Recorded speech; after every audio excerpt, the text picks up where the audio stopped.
ನಾವು ಮಾಡಬೇಕಾದದ್ದು ಸಮಾಜವನ್ನ ಕಟ್ಟುವ ಕೆಲಸ, ಹೊರತುಪಡಿಸಿ ಸಮಾಜವನ್ನ ಕೆಡುವಂತಹ ಕೆಲಸವಲ್ಲ. ಒಂದು ಮಾತನ್ನ ಈ ಸಂದರ್ಭದಲ್ಲಿ ಅಡಿಗರವರು ಹೇಳಿದಂತಹ ಮಾತನ್ನ ನಾನು ನೆನಪಿಸಿಕೊಳ್ಳಬೇಕು.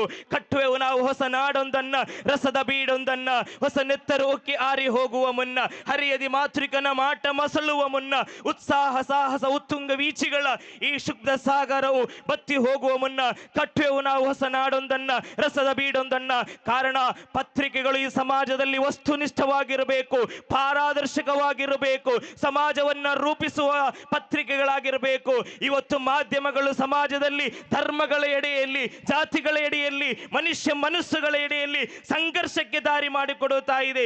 ಸಮಾಜವನ್ನ ಒಡೆಯುವಂತ ಕೆಲಸಗಳು ಮಾಧ್ಯಮಗಳು ಮಾಡುತ್ತಾ ಇರುವಾಗ ನಮ್ಮ ಉರುಮಾಲ್ ಯಾವ ಧರ್ಮವನ್ನು ಒಡೆಯುವ ಕೆಲಸವನ್ನ ಮಾಡಿಲ್ಲ, ಯಾವ ಸಮುದಾಯಗಳನ್ನು ಒಡೆಯುವ ಕೆಲಸವನ್ನ ಮಾಡಿಲ್ಲ.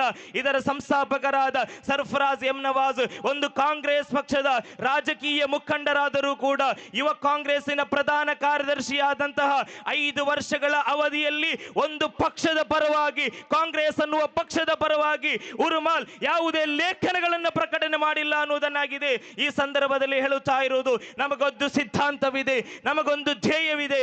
ಅದು ಈ ನಾಡಿನ ಸೌಹಾರ್ದತೆಯನ್ನ ಕಾಪಾಡಿಕೊಳ್ಳುವುದು, ಈ ನಾಡಿನ ಐಕ್ಯತೆಯನ್ನ ಕಾಪಾಡಿಕೊಳ್ಳುವುದು, ಬಡವರ, ನಿರ್ಗತಿಕರ, ಅನಾಥರ ಬಾಳನ್ನ ಬೆಳಗಿಸುವಂತಹ ಚಿಂತನೆಗಳಾಗಿದೆ ಉರುಮಾಳಿಗೆ ಹೇಳಲಿಕ್ಕಿರುವುದನ್ನುವಂತಹ ಮಾತನ್ನು ಈ ಸಂದರ್ಭದಲ್ಲಿ ಹೇಳುತ್ತಾ ಇದ್ದೀನಿ.